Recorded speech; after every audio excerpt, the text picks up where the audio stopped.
Hi, I'm Jimmy. In this video, we're looking at Alibaba's stock, ticker symbol BABA. So we're going to kick it off with the basics of Alibaba's business. Then we're going to look at their most recent earnings update. And then we're going to try to come up with a fair value for Alibaba's stock using discounted free cash flow. Ultimately trying to answer the question, do we buy? Or in my case, since I actually own shares of Alibaba, do we sell? I suppose we could also hold, but we'll take a peek. For now, let me tell you real quick about an investing platform that we're building. So we've got our private investing community hosted over on Discord. On Discord, we got a whole bunch of different investing channels where we all talk, share ideas, do some research projects together, and ultimately try to get better as a community at investing. We also do a couple investing live streams, private investing live streams every week.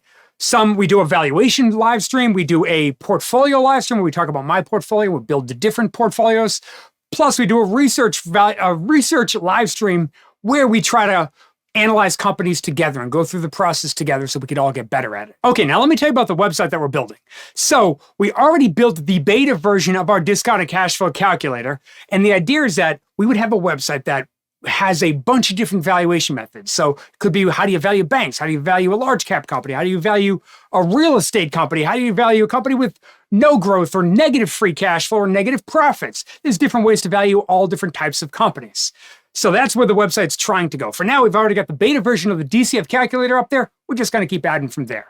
Now, if you'd like to sign up to get access to our investing community as well as the website, I will leave a link in the description below. Okay, for now, let's jump over to Alibaba's business segments. So we can see that their largest segment, this is according to fiscal year 2022 revenue, well, their largest segment was what they call China commerce.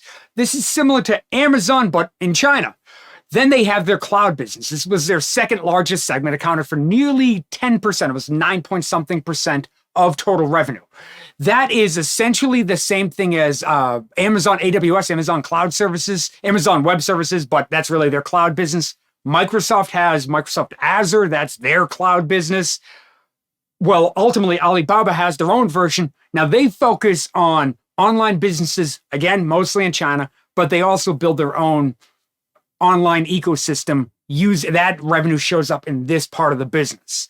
Then they have their international commerce. So for many years, the Amazon of China, which is their China commerce, was just in China. Now they're beginning to expand abroad and trying to develop other lines of business around the world, including some sales in the United States. So over the coming years, that's expected to expand even more. Then we have their Buy Now segment. Their Buy Now segment is their smart logistics network.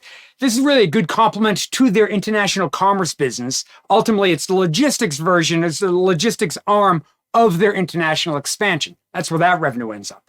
Then they have their local services. We can look at that as something like the Yelp of China. If you wanted to find a restaurant, you want to find a hotel, well, ultimately, any revenue that they generate from that would end up here.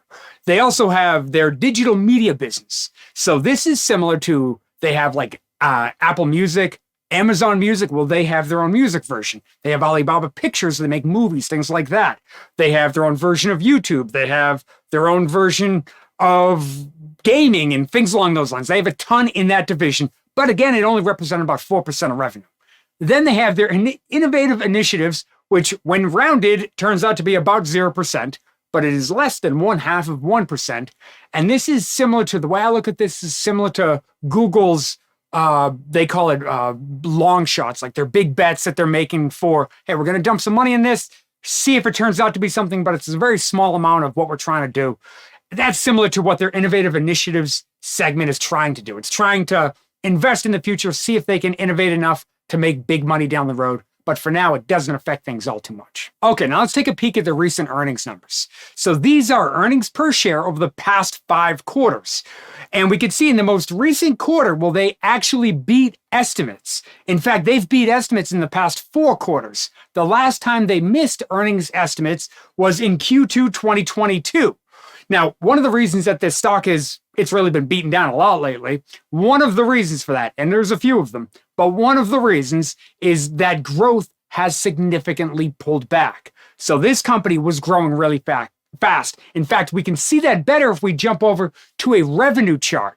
We can see that revenue was ramping up real fast. And in the most recent year, well, it looks like analyst estimates are expecting for revenue to pull back. two primary reasons for that. One, they've had a very strict COVID policy. They called it the zero COVID policy.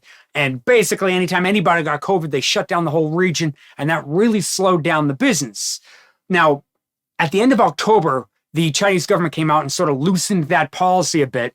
And I think that Alibaba is well positioned if the economy can see an uptick, if with a relaxing of that policy, if the Chinese economy can start to see an uptick again, well, it's likely that a company like Alibaba is going to be well positioned to capitalize on that. Okay, now let's jump over to their free cash flow numbers. So the big thing that jumps out to me here is the giant spike we saw in 2021. That's their fiscal year 2021. What makes that important is that Alibaba's fiscal year actually ends in March of each year. So as of the end of March, well, they're on to the next year. So the fiscal year 2021 actually started in 2020 and ended in 2021, which was the height of the COVID pandemic. And just like we saw in the United States, everybody's at home, a ton of shipping happens. Companies like Amazon and Alibaba do extraordinarily well during that time period. That's why we see such strong free cash flow numbers in fiscal year 2021. But like I mentioned a moment ago with revenue, there has been an economic pullback in China since then. Plus, there's been some tightening of their COVID policies, which has led to a decline in 2022, and analysts are expecting for that to maintain for at least a year or two. Now, going forward, analysts are expecting for free cash flow to get to about where they were before the COVID virus happened, and they're expecting for that trend to sort of continue from there. So in theory, we can use that information to try to come up with what the fair value for Alibaba stock could be today. So this is the discounted cash flow calculator that we mentioned before. And basically what discounted cash flow is it looks at all future cash flow of the company, discounts it back to today, and says, what is the company worth today? Well, we're getting a fair value of about $160 per share. Now we're ignoring the $283 per share because there's actually an error in that calculation. And that is because down here we have the currency. Well, that currency is coming over in the Chinese currency while everything else is priced in US dollars. That throws the numbers off. Now, in this case, it actually doesn't hurt us, but if we're curious, the US conversion for those numbers are right there. Ultimately, because they have more cash than they have debt, well, that would increase their value. So instead of being worth $283, which is the wrong currency, well, the correct switch would make their stock worth $188. But we're going to ignore that. We're going to take the more conservative number and say the stock should be worth $160 per share today based on analyst estimates for free cash flow. So now the question is, do we buy the stock here? The stock's about $75 per share. Do we buy it here or do we not? Now, I personally own shares in Alibaba, and yes, I want to buy it here. I have averaged down my price some, but I'm not going too far with it because let's face it, there's a certain amount of geopolitical risk in a company like Alibaba and a Chinese-based company. There's a certain amount of risk that isn't in other companies. And that has, while yes, I'm nervous about it, I'm not so nervous that I'm not investing in it, but I am nervous enough that I'm not going to make it, let's say, the largest position in my portfolio. So if I didn't own this stock, I would be buying it here as long as we're aware of the risks involved with it. For me, if I have the opportunity, I will average down a bit, but again, I'm not going too far with it. Now, I do think if sentiment on this stock gradually changes over the coming years, if the geopolitical risk is reduced at all, I think that this stock could do extraordinarily well. They are generating a lot of free cash flow. They are a very large company. They have nearly $100 billion in cash. It's a $200 billion stock. So it's kind of crazy, the value opportunity, but there's a decent amount of risk. So while, yes, I am buying it, I understand the hesitation that many people might have with investing in a company like that.